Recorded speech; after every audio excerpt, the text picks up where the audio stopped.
Je vais vous raconter une histoire à peine croyable à présent. Info relayée par plusieurs médias outre-Atlantique, le patron du FBI, Kash Patel, c'est un proche de Trump, serait tombé par hasard sur des documents montrant qu'en 2016, l'agence qu'il dirige désormais aurait pensé diffuser des rumeurs liant Trump à la Russie dans le but de le décrédibiliser. Alors, on va vous expliquer tout ça et pour en parler avec nous, on est avec Mark Ruskin. Bonsoir Mark Ruskin, merci d'être avec nous. Vous êtes ancien agent spécial du FBI, vous avez écrit un livre, Le Caméléon, mémoire d'un agent du FBI infiltré. Vous êtes à New York ce soir avec nous. Vous allez peut-être nous aider à comprendre cette histoire qui nous semble à peine croyable. Avant de vous entendre, juste un mot, Elisabeth, dites-nous qui est cet homme qu'on connaît peu ici en Europe, Kash Patel. Kash Patel est le nouveau directeur du FBI qui est connu surtout pour ses théories complotistes, pour, on va dire, c'est une des nominations où on pouvait croire qu'il ne sera pas confirmé par le Sénat, de part de son, on va dire, manque quelque part de professionnalisme. En tout cas, c'est pas une professionnelle du FBI très sérieux avec. Il a ce côté complotiste. Je rajouterai son député qui est aussi un grand complotiste, qui est podcasteur et influenceur. Ça n'aide pas dans cette institution qui est une institution très sérieuse. Ils sont instaurés, ils sont nominés, notamment Patel, pour, on va dire, purger le FBI de toutes les gens qui ont pu travailler contre, à leurs yeux, Trump, et notamment sur les questions des dossiers des 6 janvier, mais aussi sur des dossiers comme Epstein, comme ce dossier dont on va parler. Donc c'est aussi des gens qui sont là pour justement montrer que l'État profond est contre Trump, pour les virer, le cas échéant, et ils font leur boulot. Mark Ruskin, bonsoir. Donc, merci beaucoup d'être avec nous. Le FBI, ou certains de ses agents, auraient donc pu participer, de près ou de loin, à un complot pour tenter d'empêcher la campagne de Donald Trump en 2016. C'est ce qu'affirme le nouveau patron de l'agence. Est-ce qu'à vos yeux, c'est crédible ? Bonsoir Thomas, merci de m'avoir invité pour vous joindre ce soir. C'est peut-être légèrement exagéré que l'organisation, la force policière plus importante du monde, on pourrait dire, aurait fait un complot pour essayer de changer les résultats d'une élection.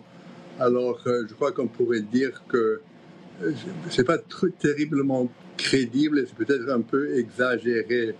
Tandis que c'est vrai que le FBI a été politisé, on pourrait dire, dans les derniers 20 ans plus ou moins. C'est toujours un danger avec une police nationale qu'elle peut commencer à prendre des pouvoirs sur elle-même qui ne sont pas limités, pas assez réglés. Vous dites que le FBI est devenu plus politique, de ce que je comprends, depuis le retour de Donald Trump à la Maison-Blanche. Est-ce qu'il y a des précédents dans l'histoire récente ? On remonte avant l'élection, la première élection du 45e président des États-Unis. Est-ce que le FBI a été mêlé à des scandales ou à des affaires politiques de ce type ? C'est comme un cycle, on pourrait dire, que tous les 20 ans, tous les 30 ans, le FBI commence à devenir de plus en plus politisé, et après il faut rentrer les reins pour que ça devienne de nouveau neutre et objectif. Alors oui, c'est dans l'histoire, mais c'est passé on regarde l'histoire du FBI dans les années 60, 70, dans l'époque des enquêtes de COINTELPRO, où l'organisation était malheureusement devenue très politisée. Et après, il y avait un nouveau directeur. Avec le nouveau directeur, c'est revenu au centre, à l'objectivité qui est nécessaire pour que le peuple ait une confiance dans la légitimité des résultats. Alors, maintenant, c'est devenu peut-être un peu trop politisé et il faudrait peut-être faire un effort pour retourner à une objectivité qu'il y avait avant.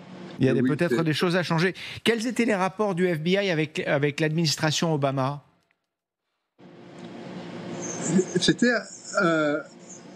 Il y avait des éléments qui étaient politisés aussi, mais en principe, c'était assez objectif. Obama, d'après mon expérience, a laissé le FBI tranquille et il nous a laissé faire notre boulot sans d'influence de la Maison-Blanche. C'est quand il y a la Maison-Blanche ou le Congrès qui commence à essayer d'influer les résultats qu'on commence à avoir des problèmes. Mais avec Obama, dans mon expérience, il n'y avait pas d'influence et c'était assez net la séparation de pouvoir entre la justice et la Maison-Blanche.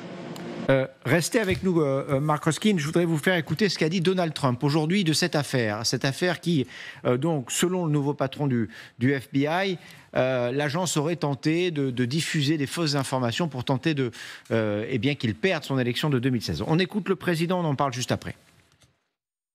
Des milliers de documents ont été retrouvés dans des sacs à incinérer selon Kash Patel. Je veux que tout cela soit révélé.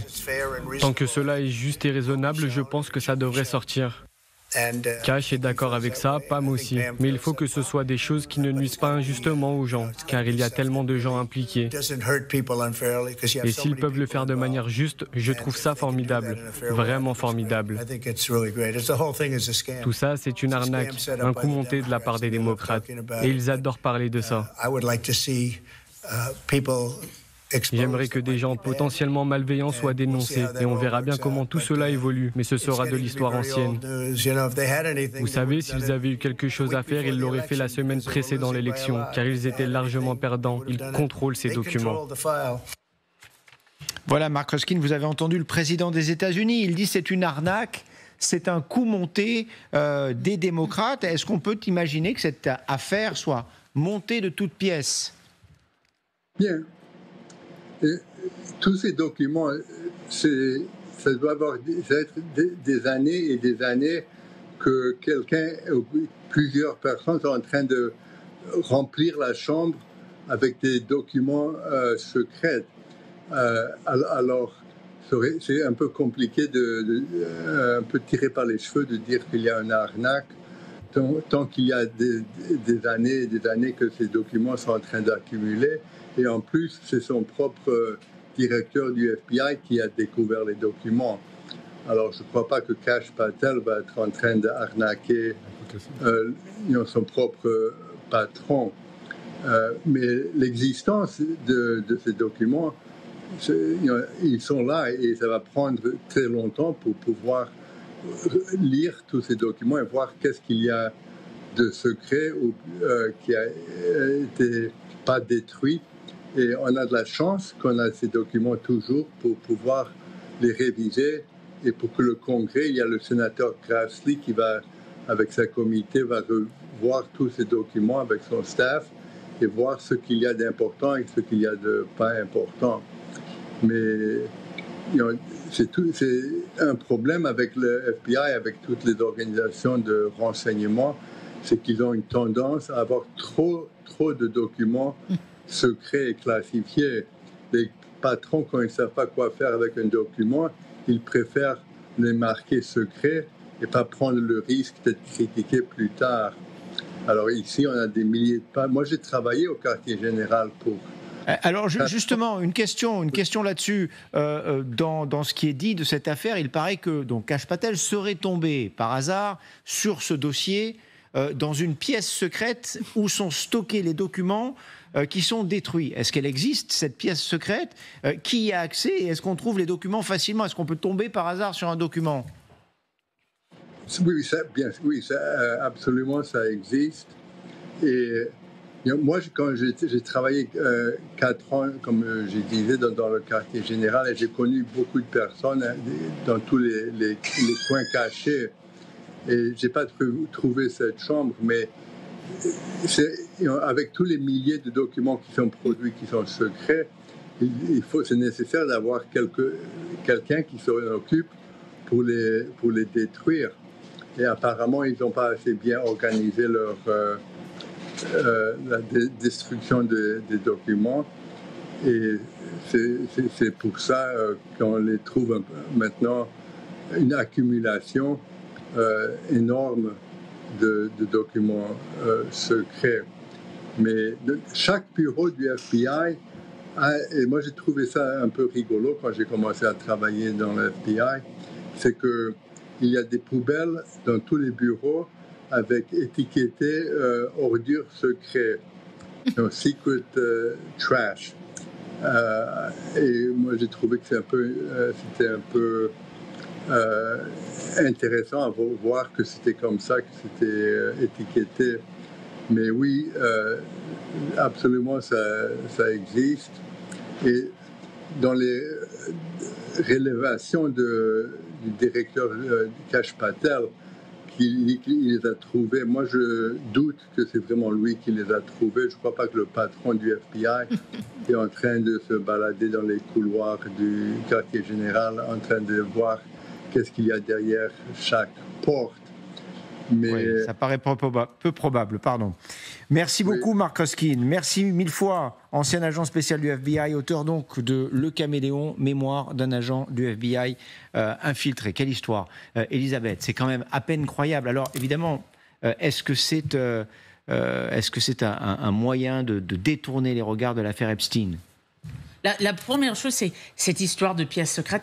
Alors, si jamais vous avez visité ou travaillé à Washington, la taille de ces bâtiments, moi j'ai été stagiaire dans certains des bâtiments officiels, honnêtement, qu'il y a des pièces secrètes que tout le monde a oubliées ou qu'on tombe dessus, ça ne me surprend pas plus que ça, parce qu'il y a beaucoup d'archives, comme disait monsieur.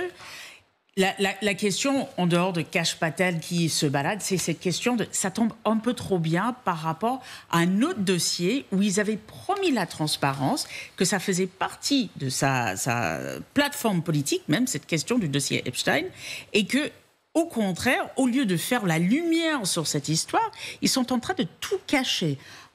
Donc aujourd'hui, effectivement, ça semble être encore un autre dossier sur lequel ils essaient de faire oublier, pas au monde entier, mais surtout à ceux en interne, notamment certains, le numéro 2 au FBI, qui est très en colère contre le manque de transparence, la publication de ces dossiers Epstein, et toute une base MAGA qui demande, on l'a vu au Sénat, on l'a vu aussi à la Chambre basse, mais on le voit aussi beaucoup sur les réseaux, une demande de transparence.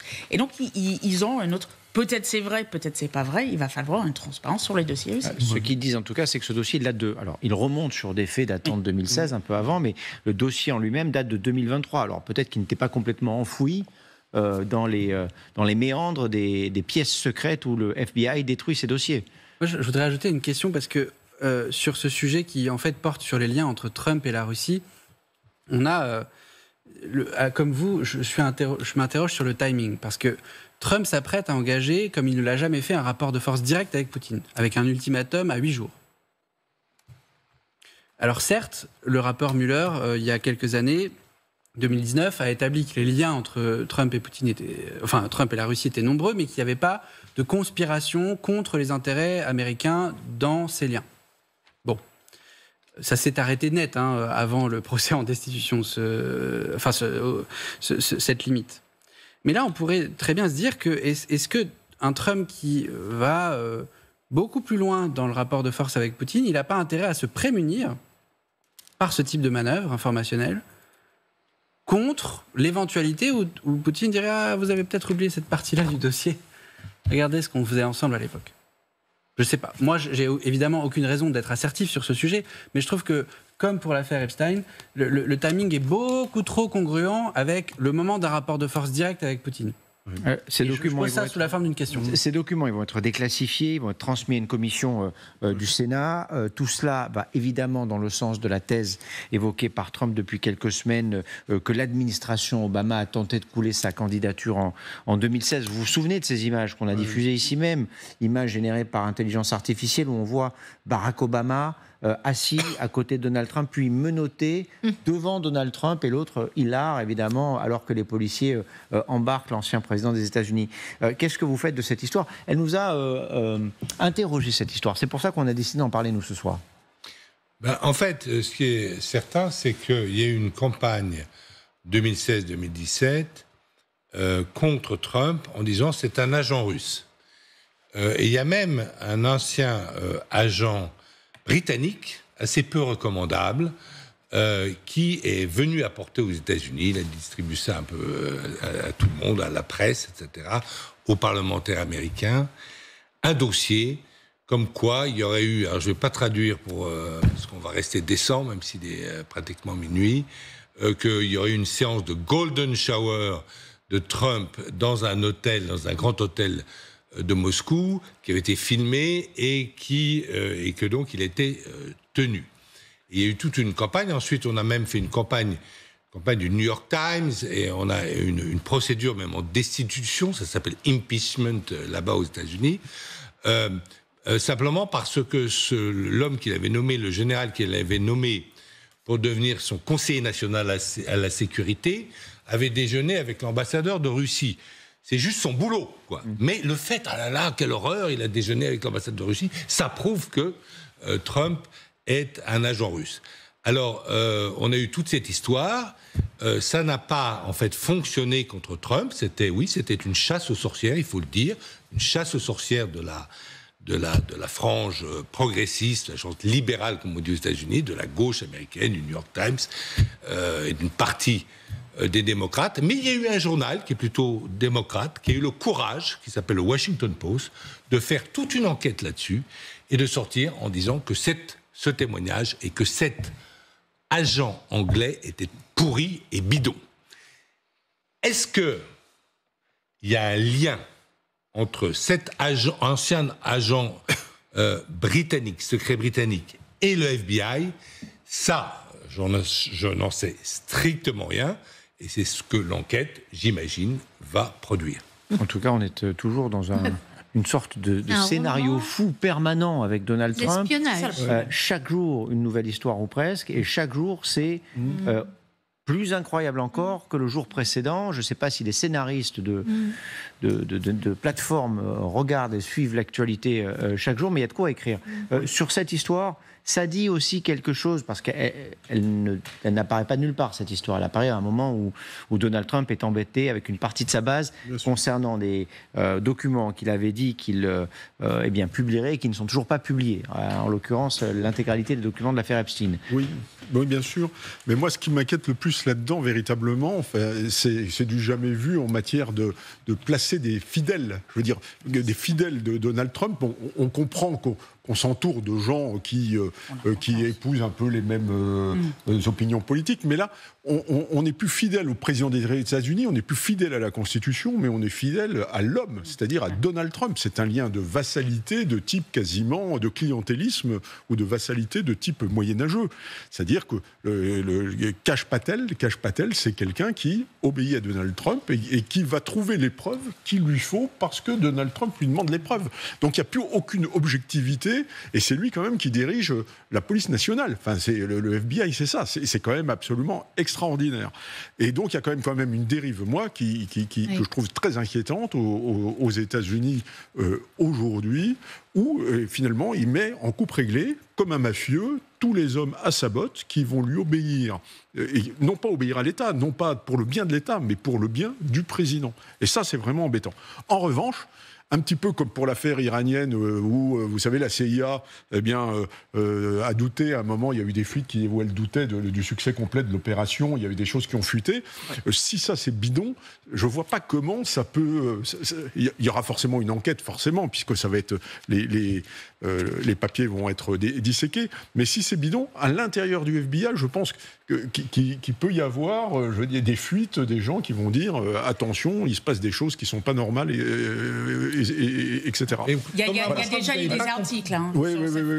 Il y a déjà eu plusieurs chefs du FBI, enfin, en tout cas responsables assez importantes, qui ont démissionné en justement prévenant qu'il y a des choses qui ne se passent pas bien normalement au FBI. Juste pour démissionné depuis l'arrivée de... Voilà, on laisse fuiter des choses qu'on ne devrait pas laisser fuiter tranquillement. Je crois que 5000 dossiers après au RH d'officiers, enfin d'agents qui auraient enquêté sur le 6 janvier, pas forcément pour des raisons politiques, mais parce que c'était leur boulot, dont ils ont interrogé, certains ont été virés. Enfin, il y a quand même il y a des purges. Il y a eu des purges. Il y a des purges, mais c'est pas seulement au FBI, un peu partout. Non, mais à la défense aussi, on en a beaucoup parlé ici. Mais cette façon de faire, ça veut dire que s'il y a une vraie histoire derrière, ce qui est possible, pourquoi pas, on ne sait jamais, c'est difficile de le prendre au sérieux au premier abord, parce qu'on sait à quel point cette institution est mise sous cloche pour Trump et pas pour la Constitution, la présidence ou l'État. C'est pas ce que disait quand même, je crois que vous l'avez pas bien compris Thomas, c'est pas ce que disait votre témoin.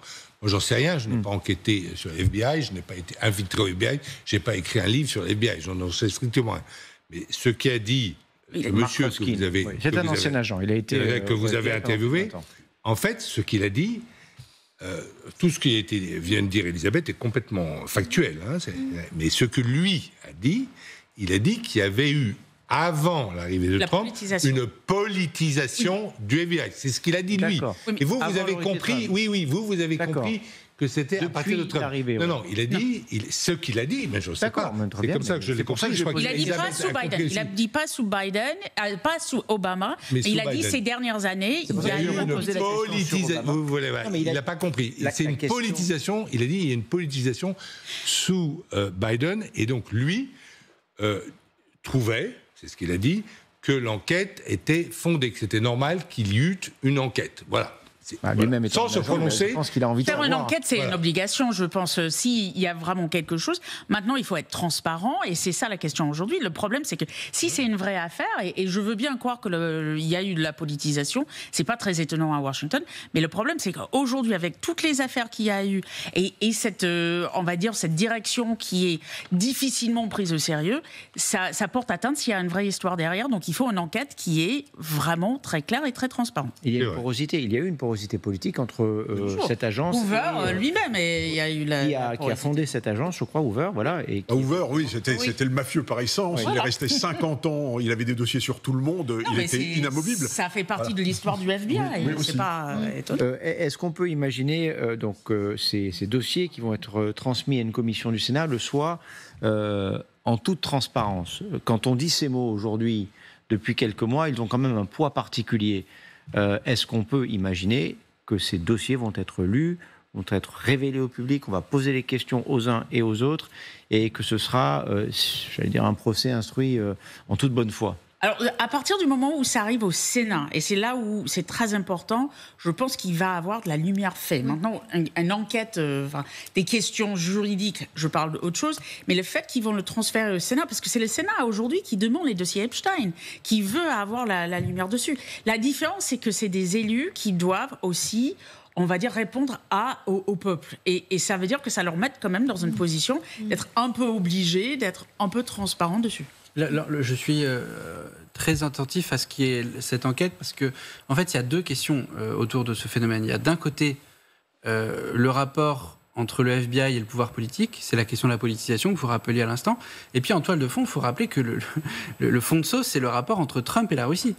Et c'est aussi important, quelle que soit la conclusion des enquêtes qui auront lieu, qu'on ait le cœur net, y compris nous, les alliés européens. C'est-à-dire que ce n'est pas un sujet interne aux États-Unis, c'est un sujet qui nous concerne aussi, nous, Européens. Est-ce qu'on est alliés avec une puissance sur laquelle on peut compter? Est-ce que, au fond, quand on le regarde avec le regard diplomatique d'aujourd'hui, est-ce que le mouvement d'alignement dans les 6 premiers mois de Trump jusqu'à ce qu'il remette en cause le rapport de force avec Poutine, est-ce que l'alignement de Trump sur Poutine pendant les 6 mois derniers correspond à une vraie stratégie de mettre un terme à ce conflit-là, ou est-ce que ça a des racines plus profondes? Et là, la question, elle reste encore quand même très ouverte. Il y a quand même beaucoup de doutes en Europe sur ça. Et c'est pour ça que cette enquête-là, elle fera son travail et elle nous apportera aussi des réponses.